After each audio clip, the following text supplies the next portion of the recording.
Hi, I'm the Space Quest historian. Okay, let's have a look at that beta version of Space Quest 5. Now, before we jump in, I just want to say I think I may have inadvertently overhyped this video. I'm kind of afraid people are going to assume that I saved the best and weirdest shit for Space Quest 5, so I'm going to be upfront with you here. There are no zany costume changes here. There's no walking through walls. There's no bizarre placeholders where characters just stand around and insult each other. Most of Space Quest 5 beta is, in fact, pretty much the same as it is in the finished version, and most of the differences between this and the finished game are mainly down to, text and dialogue and stuff like that. However, speaking of dialogue, I do have some interesting information about a fan project that aims to flesh out the game a bit more. So stick around for that, because I'll tell you about that at the end of the video. And, well, this is not to say that I didn't run into interesting things while playing the beta, because I very much did. For instance, this first thing, I'll just show you right now. It's on the death screen. Because for some reason, I assume debug reasons, you can cycle through each of the death messages in the game by clicking this little invisible hotspot on the left side of the screen, which is fun, great fun. Okay, let's start from the beginning of the game. Oh, and by the way, during this video, you'll see some comparisons to the finished game's dialogue. I nicked those screenshots from lparchive.org's playthrough of Space Quest 5, so there's a link to that in the description. And once again, I want to thank Akril for her amazing work in cataloging most of these differences that you'll be seeing in this video on her website. That link is also in the description. Okay, here we go. First of all, the captain's log doesn't appear one word at a time. It's just this big wall of text. The teacher in Roger's class sounds a little higher pitched, and also her vocalizations are a little longer.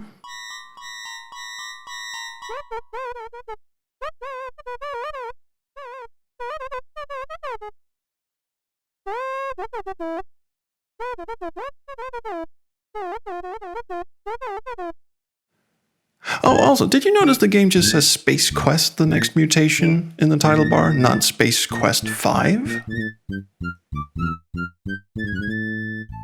The narrator goes, "Oh my gosh," when Bia shows up, and this line was changed to a little more subtle, "Oh, suddenly it all comes rushing back" in the final game.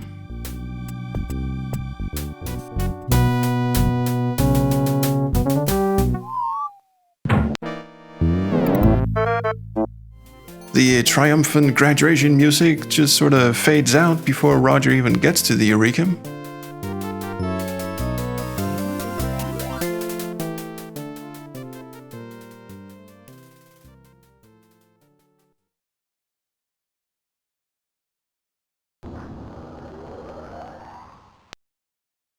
Some of the text boxes have different background color for no readily apparent reason. Flo actually gives her last name in this version. Yeah, it's silly, it's QWERTY, but in the finished game she just says Flo's the name, hello, but interestingly, her last name was still in the SQ5 hint book. Also, the red light in the ceiling in the bridge of the Eureka doesn't pulsate like it does in the final game. Whee! Whee! When you go to light speed, the sound effect is really underwhelming. Woohoo! When you ask Drool about how he got stuck on the Eureka, he actually says shit canned. Well, it is censored, but barely. In the final game, he just says canned. This branch on Kiss Your Ass Goodbye has its click hotspot in the middle of the icon instead of at the pointy end, so it's super fucking hard to aim with.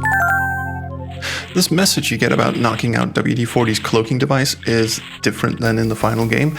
This one gives you a nice bullet point list. The final game just goes for insulting your intelligence instead. Also, when you do knock WD-40 out, you don't get any victory music. Sucks to be you. Cliffy calls WD-40 the Oakhurst Queen. Wonder who that could be. I don't know if this is a veiled insult aimed at Roberta Williams or someone else at Sierra in Oakhurst. Remember, Space Quest 5 was developed by Dynamics in Oregon. But I don't know, whoever it is, they probably never saw it because this was changed in the final game.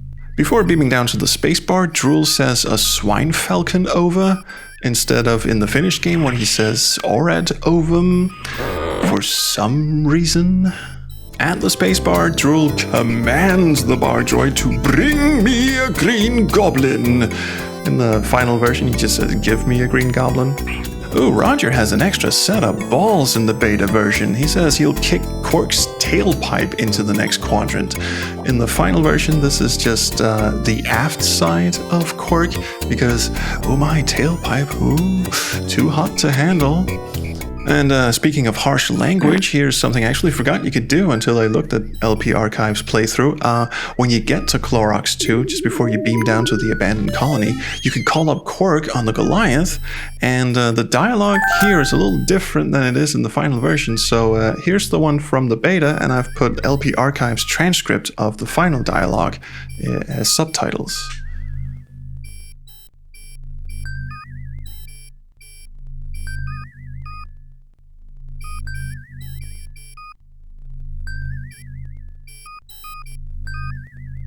Damn the colony. Ooh, harsh, Quark.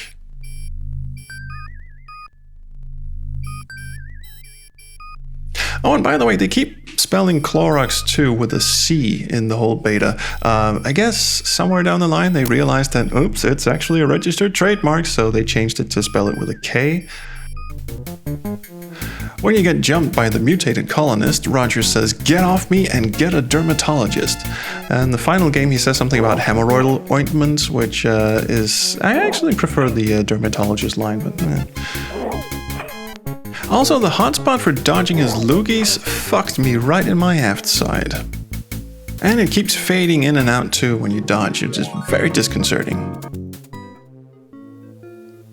When the colonist transforms back to normal, he doesn't babble on about bad soup, he just straight up tells you there's a canister full of green shit up on the hill.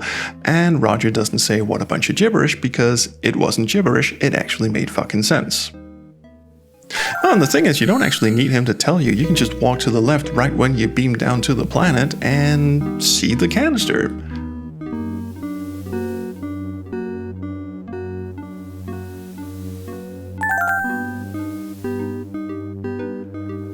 A tiny little change, the canister says, if found, contact genetics at 41666. In the finished game, it says, another fine product from Genetics Research Corporation. Oh, by the way, I didn't see any of these amusing little transporter mishaps at all during my playthrough of the beta, so I'm gonna go out on a limb and say these were put in at the last minute in the final version. They just happen at random, so there is the chance that I just didn't get one, but they usually happen at least once during a playthrough, so oh well. Oh, and you can have some fun times talking to WD-40 on the Goliath. Sometimes she steals Roger's line, and vice versa.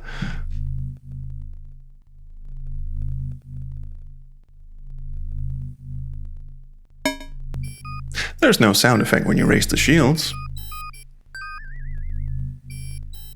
Oh, here's a good one. If you fuck up during the Cliffy rescue, you get this nice little death scene where Crumpella makes a wish. And in the original, she wishes to find intelligent life somewhere else in the universe. But in this one, yeah, I'm actually with her. Fuck Rex Nebula. Piece of shit game. Coming back from the EVA rescue, the same pod door opens twice for some reason. Moving ahead to the abandoned genetics lab, there is an unfinished look message here in the security cameras. And also the project database has a lot of unfinished writing. It seems in this version there were multiple projects you could read about, and one of them apparently involved the light in a refrigerator. And there's no research log in here as there is in the final version. There's just this ominous repeated phrase, keep going, as well as a lot of lorem ipsum shit. Also in the accounting part, Rames T. Quirk is James T. Quirk. Yeah, maybe that one was a bit too close to a lawsuit, so they changed it to Rames with an R and an E, because spelling is fun. Okay, we've had enough of being a fly. Going back to the communicator here, let's call up the ship, and no, the communicator has disappeared. Oh well. Oh shit, never mind, it just turned invisible. Cool. Okay, once that's done, actually getting off the screen is damn near impossible. It doesn't show well in the video, but when I was playing this, I was frantically clicking on the left side of the screen to get Roger to actually, fly off to the side, but he kept landing on the damn communicator instead, and eventually I just ended up getting eaten by the fucking frog thing, and at some point I somehow managed to get him over to this screen so I could carry on with the game, but god damn it, that was a chore and a half. Oh, when Spike is solving a puzzle for us here with the frozen ambassador, Roger calls him Spikey, but in the finished game it's just Spike. Fun little typo in this otherwise heartwarming scene, your can recuperate. And this joke about a tattoo turned into what happened to my underwear in the final game. I thought we were trying to make this game less dirty. On a similar note, pigs was replaced with space monkeys here because it's much more pleasant to shit out a million tiny space monkeys than a herd of pigs, I guess. Let me know in the comments. Okay, now here's a fun little exercise. If, at this point in the game, you go back to Thrakis, the planet where you rescued Beatrice, let's say because the game didn't bother telling you that the Goliath is near the planet Gingivitis and you just ended up flying around in a goddamn circle, well, if you go back to Thrakis, the game will now trap you in engineering because it thinks you've just been back with Beatrice and haven't shoved her in the cryotube yet. So you can't leave because it keeps telling you to go freeze Bia, but Bia is cured and having a merry little lie down in the cryotube, so you can't get her out, so, well, time to restore. Also, I'm not kidding, the game never told me the Goliath was near Gingivitis. I had to look that up in a fucking walkthrough, and it doesn't help that WD-40 here seems to think we're at an entirely different planet. And just to fuck with your head some more, the safe section in the Goliath is not this bit, like it is in the final version. Oh, maybe it's this bit to the right. No. Oh, maybe this bit. No. Okay, this bit. No. Oh, wait, you can click on this bit right next to the engines. Well, it's not what we discussed in engineering, and you can't select this bit in the final version either, but in this parallel bizarro universe, it's the right bit. Cool, thanks. Okay, once we're aboard the Goliath, all the shaft doors in the maze are open when you get to them, and then they magically open again. But I'm sorry to say, the maze is still infuriatingly the same. Very long, very tedious, but at least Pac-Man's still here. When it's time to rescue the Goliath's crew with the teleporter, Cliffy beams out this dude's torso. The transporter back on the Eureka is a piece of shit, but you can't say darn it all. In the finished game, Roger just says dang. And by the way, I've always liked how Space Quest 5 lets you get all the way to the end, but if you forget to put the warp thingamajig back when you're in Goliath's engineering the first time around, you get beamed back here. There's no explanation as to why you get beamed back here in this version, though. You're just supposed to know that, warp motivator thing goes in jiggity thing in engineering. Also, Flo is a ventriloquist now. And that's it for Space Quest 5. There's no congratulations screens at the end, it's just credits and then it bombs you to DOS.